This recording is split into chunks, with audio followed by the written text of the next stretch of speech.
हाय नमस्कार. माझ्या सगळ्या गोड मैत्रिणींना आजचा दिवस खूप आनंदाचा जावो. तर मैत्रिणींनो, आपण गृहिणी आणि आपली घरातील न संपणारी कामं हे समीकरण काही वेगळंच आहे. कारण आपण दिवसभर घरातच असतो आणि तरी सुद्धा कितीही कामं केली तरी आपली कामं काही संपायचं नावच घेत नाहीत. त्याचं कारण म्हणजे आपलं घर आहे ना, आपल्याला नेहमी कामं सांगत असतं. म्हणजे बघा, कधी कुठे बाहेर जायचं असलं तर आपण पटापट ती कामावरून बाहेर जातो. पण घरीच असतो ना, तेव्हा आपण दिवसभर कामं करत राहतो आणि त्याच्यातूनच मग स्वतःसाठी वेळ काढणं होत नाही आणि मग त्यातूनच कंटाळा येतो आणि चिडचिड सुरू होते. पण असं का होतं याचा आपण स्वतःच विचार करायला पाहिजे आणि त्यासाठी थोडीशी टाइम मॅनेजमेंट ही शिकायला पाहिजे किंवा रॅदर ती स्वतःच करायला पाहिजे आणि आपापल्या प्रायोरिटी प्रमाणे हे आपलं जे टाइम मॅनेजमेंट आहे ते आपण करायला पाहिजे. तर आता बऱ्यापैकी थंडी पडायला लागलेली आहे. बऱ्यापैकी म्हणण्यापेक्षा आज तर खूपच थंडी आहे आणि अजून स्वेटर वगैरे काही बांधून ठेवले ते काढलेले नाहीत, त्यामुळे मी वरती जे श्रग होते ना तेच सध्या वापरते आहे. आणि आता मी बनवते आहे कॉफी, कारण कॉफीने ना खरंच एनर्जी येते. म्हणजे अधूनमधून मी घेते, रोज नाही घेत. थोडीशी एनर्जी लेवल आपल्याला अशी लो वाटत असेल ना तर थोडीशी कॉफी घ्यायची, खरंच एकदम तरतरी येते. आणि सगळे आपापल्या कामाला गेल्यानंतर गृहिणीने स्वतःसाठी थोडासा का होईना पण वेळ हा काढायला पाहिजे. कारण आपण ना नाश्ता सुद्धा बघा किती घाई गडबडीत करतो किंवा चहा सुद्धा अगदी तिथंच ओट्याच्या इथं उभं राहून घेतो. म्हणजे घरातच असलो ना तरी काय 5 मिनिटं शांतपणे बसून काय स्वतःसाठी वेळ देत नाही. तर ही कामं काय होतच राहतात. पण आपण ना स्वतःसाठी दिवसातून एक 10 ते 15 मिनिटांचा वेळ तरी द्यायला पाहिजे. म्हणजे मी एक्सरसाइजसाठी जो वेळ सांगते अर्धा तास, तो सोडून दिवसातून एक 10 ते 15 मिनिटं तरी आपण शांतपणे चहा घ्या, कॉफी घ्या किंवा काहीतरी आपलं गाणं ऐकत एक 10 ते 15 मिनिटं जरी बसलात ना तरी आपल्या मनाला ना खूप रिलॅक्स वाटतं. आणि त्या 10 ते 15 मिनिटांमध्ये स्वतःविषयी सुद्धा विचार करायला थोडासा वेळ मिळतो. आता ही कॉफी घेऊन मी ही माझी जी छोटीशी बाग आहे तिथं जाणार आहे. एक थोडंसं आपलं पण कौतुक करायचं की. आणि कौतुक म्हणण्यापेक्षा ना मला स्वतःला खूप आवडतं. आता ही बाग काय बघा किती छोटीशी जागा आहे. फक्त ही जी ग्रिल आहे ना तिथं मी ही सगळी झाडं लावलेली आहेत. पण ही सगळी जी पानं, फुलं बघा, गुलाबाला तर सगळ्या गुलाबांना खूप फुलं आलीत आणि मोगऱ्याला सुद्धा बघा कळ्या आलेल्या मी दाखवलेल्या तर फुलं आली आहेत. आणि इथं आल्यानंतर ना मोगरा आणि गुलाबाचा इतका सुगंध छान येतोय ना, तर म्हटलं चला आज इथे कॉफी घेऊया. स्वतःला फ्रेश आनंदी ठेवण्यासाठी ह्या अगदी छोट्या छोट्या गोष्टी असतात त्या करणं खूप गरजेचं असतं. खरंच बाहेर निसर्गाच्या सानिध्यात गेलं ना की खूप छान फ्रेश वाटतं. पण रोज रोज कुठे फिरायला जाणार, मग काय करायचं?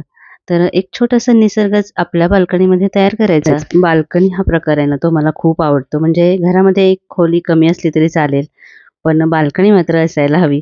आता माझ्याकडे सुद्धा काही मोठी बाल्कनी नाही आहे आणि ही सुद्धा ही ड्राय बाल्कनी आहे किचनच्या बाजूची. मग काय आता बाल्कनीमध्ये बसून चहा घेण्याची, कॉफी घेण्याची मजा काही वेगळीच असते. पण आता आपल्याकडे नाही आहे मोठी बाल्कनी, तरी काय तो आनंद आपण घ्यायचा सोडायचा नाही. आहे त्याच्यामध्ये कसं फ्रेश स्वतःला ठेवता येईल ते बघायचं. कारण स्वतःला आनंदी ठेवणं खूप गरजेचं असतं आणि ते तेवढंच कठीण सुद्धा असतं. कारण आपण गृहिणी दिवसभर घरात असतो, कुठेही बाहेर जात नाही. कोणाशी कॉन्व्हर्सेशन होतं ते फक्त फोनवरतीच. प्रत्यक्षात जास्त कुणाशी भेटणं, बोलणं वगैरे होत नाही. मुलं लहान असतील, शाळेत जाणारे असतील तर त्यांना शाळेत सोडण्याच्या निमित्ताने तरी म्हणजे स्टॉपवर तरी आपण जाऊन येतो. पण जशी मुलं मोठी होतात ना तसं आपण फक्त घरात आणि घरातच असतो. कोणाशी गप्पा गोष्टी करता येत नाहीत. खूप एकटेपणा येतो आणि 40शी नंतर तर हे एकटेपण जास्तीच जाणवतं. खरंच गप्पा मारणे हे ना मनाला मिळणारे एक टॉनिकच आहे. कारण आपण जेव्हा एकमेकींशी असं बोलतो ना तेव्हा खूप व्यक्त होतो. सुख-दुःखाची देवाणघेवाण होते, खळखळून हसतो आणि खरंच ते खूप गरजेचं असतं. म्हणजे ना व्यक्त होणं खूप गरजेचं आहे. आपल्याला काय वाटतं हे बोलणं खूप गरजेचं असतं. मनातल्या आपल्या ज्या भावना असतात ना ते असं मोकळेपणाने बोललं ना की आपल्याला स्वतःला सुद्धा खूप फ्रेश वाटतं. आणि आपल्या काही मैत्रिणी ज्या कमेंट करतात ना त्या वाचून ना खरंच मला इतका आनंद पण होतो आणि खूप छान प्रकारे त्या व्यक्त होत असतात. खूप वेळा तरी ना आपल्याला कुणाशी काही शेअर करायचं असतं किंवा एखादी गोष्ट आपल्याला आवडलेली असते तर ते सुद्धा सांगायचं असतं. पण आपण ती सांगू का नको? नकोच सांगायला असं करून टाळतो. म्हणजे कधी कुणाला आपल्याला एखाद्याला थँक्यू म्हणायचं असतं, कळत नकळत आपण इतरांकडून बरंच काही शिकत असतो. त्यासाठी त्याला थँक्यू म्हणायचं असतं, पण आपण हे सगळं करायचं टाळतो. यालाच ग्रेटफुलनेस असं म्हणतात. म्हणजे दुसऱ्यांविषयी कृतज्ञ राहणं. म्हणजे जेव्हा आपण अशी कृतज्ञता व्यक्त करतो ना तेव्हा आपल्यामध्ये हॅपी हार्मोन्स सिक्रेट होतात. म्हणजे तुम्हाला माहितीये का आपल्या शरीरामध्ये ना हॅपी हार्मोन्स असते, स्वतःला आनंदी ठेवणारे हार्मोन्स. आता हार्मोनल इम्बॅलन्स किंवा हार्मोनल चेंजेस असं आपण खूप वेळा ऐकतो. पण का होत असतील हे हार्मोनल चेंजेस असं आपल्या मनात कधी येतं का? तर त्याला बऱ्याचशा गोष्टी कारणीभूत असतात. पण आपल्या शरीरामध्ये ना हॅपी हार्मोन्स असतात, जसे की डोपामाइन, एंडॉर्फिन वगैरे. तर काही विशिष्ट अशा गोष्टी आपण केल्या ना तर ते हॅपी हार्मोन्स आहेत ते सिक्रेट होतात. जसं की बघा, एखाद्या लहान बाळाला बघितलं ना, म्हणजे आपण बाहेर कुठे गेलो असलो आणि अनोळखी कुठलं तरी लहान बाळ असलं ना, तरी त्या बाळाशी आपण लाडे लाडे बोलायला जातो किंवा एक वेगळाच आनंद आपल्याला होतो ना. तर अशा वेळी नकळत जे हॅपी हार्मोन्स असतात ते सिक्रेट होतात. आता इथे बघा, हे जे मी डाळ धुतलेलं पाणी आहे ना,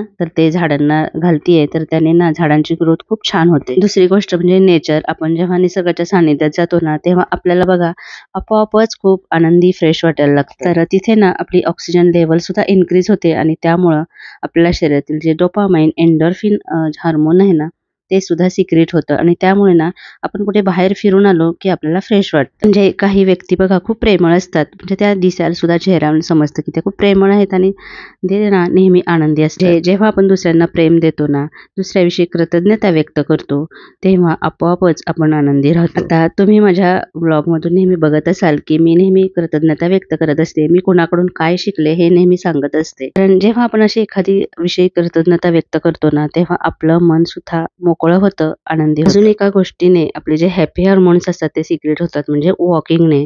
बाहेर अर्धा तास जरी आपण चालून आलं ना, तरी सुद्धा आपले हॅपी हार्मोन्स आहेत ते सिक्रेट होतात आणि आपल्याला फ्रेश वाटतं. कारण मगाशी जसं मी म्हटलं त्याप्रमाणे आपण घरातच असतो आणि बाहेर जाणं होत नाही, म्हणून दिवसातून जाणीवपूर्वक थोडा वेळ तरी बाहेर चालून आलं ना, की आपल्याला फ्रेश वाटतं. म्हणजे चालण्याबरोबरच ह्या बाकीच्या सुद्धा छोट्या छोट्या गोष्टी आपण बघत असतो आणि रोज थोडा वेळ प्राणायाम आणि योगा करण्याने सुद्धा आपले हॅपी हार्मोन्स आहेत ते सिक्रेट होतात.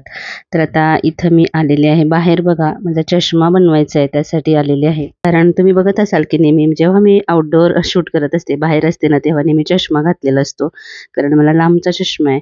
पण आता सतत मोबाईलवरती हे जे मी युट्यूबचं काम करते ना, त्याच्यामुळे मला आता जवळचा सुद्धा चष्मा लागलेला आहे. म्हणजे माझं खूप सारं काम आहे ते मोबाईलवरतीच असतं. म्हणजे शूट वगैरे तर करतेच, पण एडिटिंग वगैरे जे आहे ना, जे करायला 2 ते 3 तास लागतात, तर ते सुद्धा मी मोबाईलवरतीच करते. त्याच्यामुळे ना डोळ्यांना खूप त्रास होतो. आणि मग जेव्हा मी चेक केलं तेव्हा माझा नंबर आहे तो बऱ्यापैकी वाढलेला सुद्धा आहे.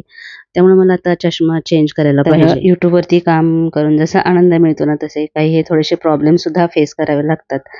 तर एक वेळ ना साडी सिलेक्ट करणं खूप सोपं आहे, पण चष्मा सिलेक्ट करणं खरंच खूप अवघड आहे आणि मला तरी ते जास्त अवघड काम वाटतं. त्याच्यामुळे ना माझा खूप वेळ सुद्धा जातो. त्यामुळे आज मी असा विशेष असा वेळ काढून आलेली आहे त्यासाठी.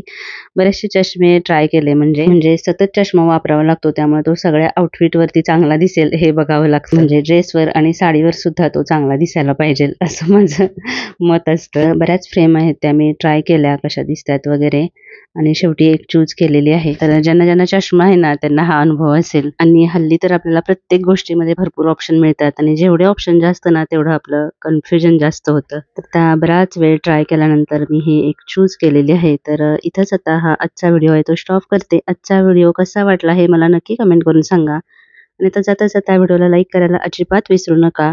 आणि अजून तुम्ही आपल्या चॅनेलला सबस्क्राईब केलं नसेल तर प्लीज सबस्क्राईब करा. पुन्हा भेटूया अशाच एखाद्या छानशा व्हिडिओसह. तोपर्यंत खुश राहा, आनंदी राहा.